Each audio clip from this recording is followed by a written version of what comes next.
Home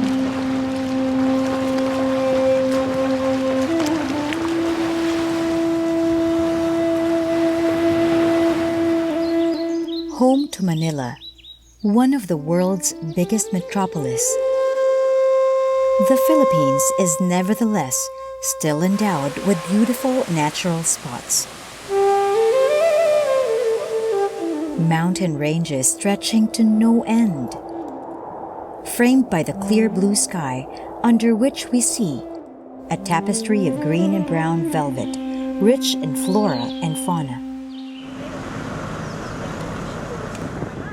Living on these sprawling and unspoiled forest areas are rural communities and indigenous peoples. For generations, the privilege of living in such a remarkable natural environment has come with a steep price. Amidst waves of development, communities in these areas were left behind. A right like access to electricity remained out of reach, and villagers depended on the sun by day and the moon by night, hampering their opportunities to thrive. So kapag bata pa na mo, ma'am, na diri na may nagpuyo sa kuan. Oo. Nya, and then tong wala pa isuga na mo diri nya, ngit-ngit man jud amo ang kanang palibot. Gas lang amo ang ginagamit. Na may baterya, yun lang ginagamit ko. Kasi kapag gas, sabi ko ng asawa ko, pag gas, medyo malaki sa gastos. Dati ma'am, pag maglubat yung cellphone, parang matagal pa, ilang oras, or abot pa ng kalahating araw bago ma-charge. Dadalhin pa doon sa malayo. Dumating yung malaking hamon, yung pandemya. Nahirapan talaga yung mga bata dahil wala silang ilaw kapag nagbabasa. At saka po, hindi naman masyado nilang magbabasa yung pinag-aralan nila. Noon, lagi namin sinasabi, kailan ba tayo magkaroon ng mga ilaw yung... Now, there is a way to bridge these gaps, which is also respectful of these natural environments, renewable sources of energy. We are working to make sure these communities are no longer struggling to have their basic needs met. The Rural Electrification Program of the Philippine government started in 1969. In 2003, the expanded Rural Electrification Program was established. The program is a collaborative effort between the government, private sector, non-government organizations, civil society groups, and several donor-funded projects.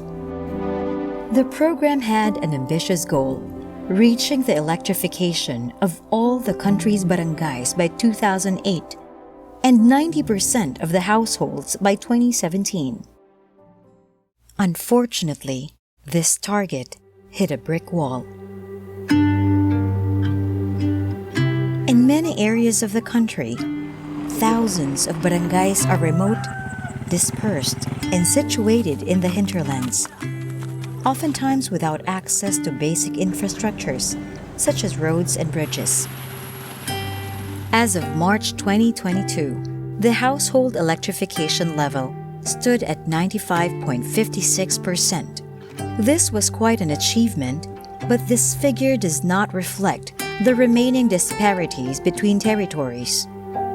Luzon has the highest proportion of electrified households at 98.71%.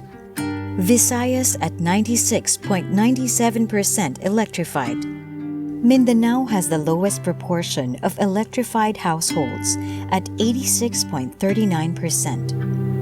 And the autonomous region in Muslim Mindanao, or ARM region, now called BARM, fares the worst, with an electrification rate of 41.34%.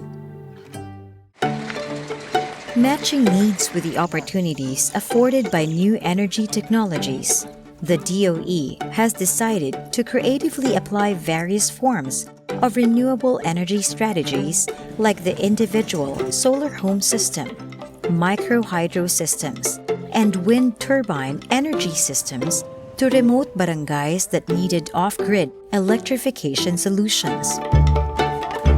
This has become the country's new strategy for the rural electrification program. Funded by a 29 million euro or 1.6 billion peso grant from the European Union, the Project Access to Sustainable Energy Philippines, or ASEP, is being administered by the World Bank and implemented by the National Power Corporation, or NPC. This joint undertaking of the European Union and the Department of Energy aims to give access to affordable, clean, and disaster-resilient energy systems to people living in remote or off-grid communities. It's composed of two projects, the PBM Solar Home Systems and the Rural Network Solar. For the PBM Solar Home Systems, it aims to provide solar home systems to households of about 40,500 that will be covered by 5 electric cooperatives. The systems are owned by the electric cooperatives who will provide repair and maintenance during the service life. The cost of the service will be covered by the households through a pay-as-you-go mechanism that is part of the system.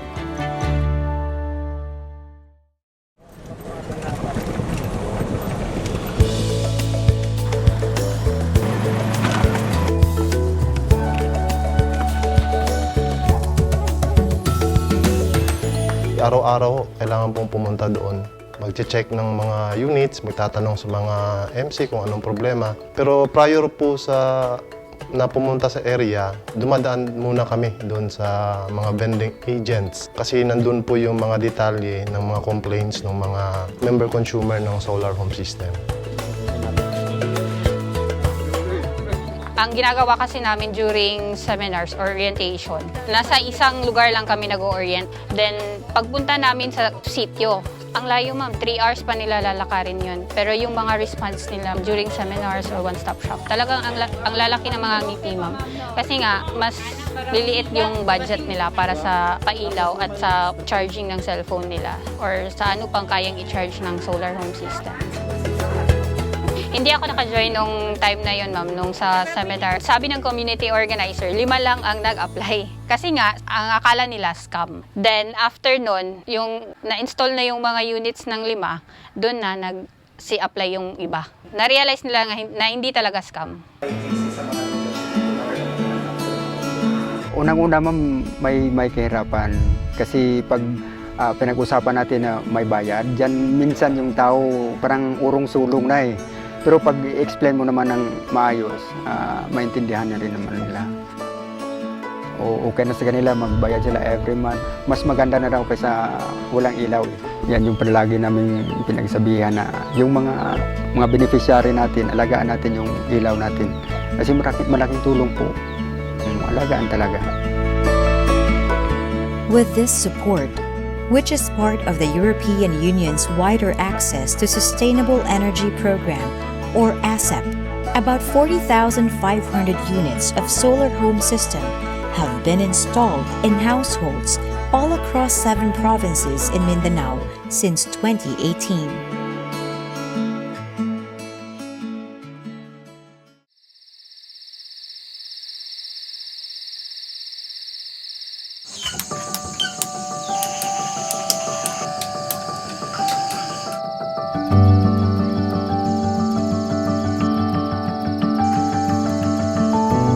September 2021 man nakasugod ko pa eskwela sa ALS.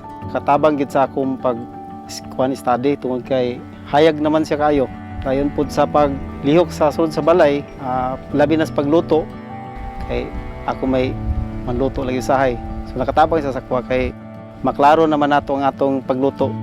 So sa pud siya nakatabang gyapon ang solar. Dako jud na siya tabang nga naano jud solar. Salamat jud mi nga abot jud sa amo adiri. Kanang dako jud siya tabang ma'am kanang mag-ano sa mga kusina niya. Hayag kayo pag ano. Dako tabang sa amo ana. Nagkaroon po ng ng solar. Parang unlimited na po yung mga tao na pwede bibili kahit gabi. Bibili po sila dito kahit alas 9. Mas malaki po yung kinikita namin kaysa noong wala pang poong solar. Sa tuwing maglulubat cellphone, i-charge lang namin. Pag lulubat pa, i-charge mo. May solar naman tayo. Madali lang makapag-charge. Hindi tuloy-tuloy yung nila sa panonood ng cellphone, yung nursery rhyme. Kung mayroong mga bisita, since this place is tourist destination, yung mga bisita, yung mga guest po namin galing sa iba't ibang lugar, hindi lang sa Davao del Sur, sa buong bansa, galing ng Maynila, napunta rito, makikita nila yung mga kuweba po namin, napakaganda ng loob, i-post nila kaagad. So yun, ng mga bisita, makikita nila magandang lugar na ito. Ngayon po, masayang-masaya kami dahil nabigyan po kami ng pag-asa, dahil po naging maliwanag na ang bawat araw at bawat gabi namin kapag kami ay nagbiyahe sa malayo. Safety naman po dahil bawat hakbang ng kalsada mayroon na pong solar. At saka kapag naglalakad din po kami, safety na rin po dahil nailawan kami kahit sa di kalayuan. Bilang amahan ng ating barangay, komportable rin ako sa makikita ko yung nasasakupan ko na meron silang ilaw.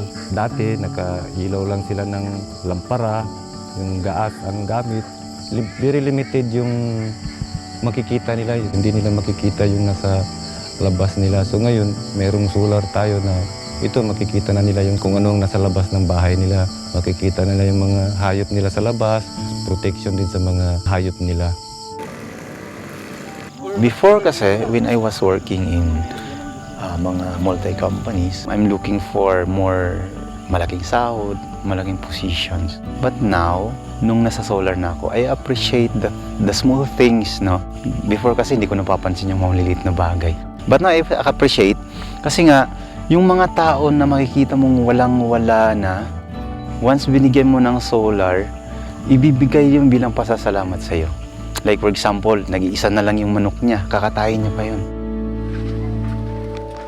Yun yung nakaka-touch kasi malalaman mo kung sino yung mga walang-wala, kung sino yung meron, pero nagtutulungan sila. Kagaya nung isang area namin, yung isang kasama nila, walang pabayad. So pinahiram nila para silang lahat yung may liwanag talaga sa mga bahay nila.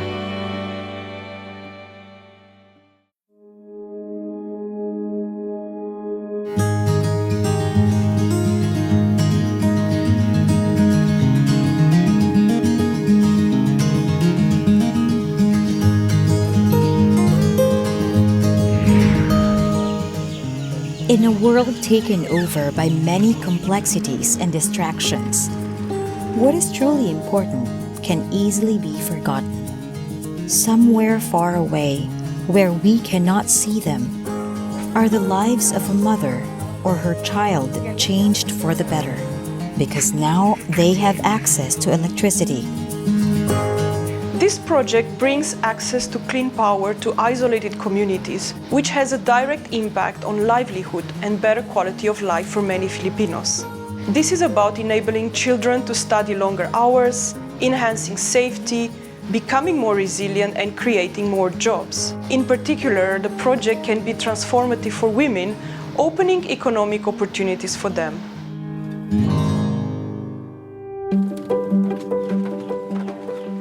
The Access to Sustainable Energy in the Philippines program shows that collaborative engagement between and among governments and development partners can be effective in addressing basic needs of society.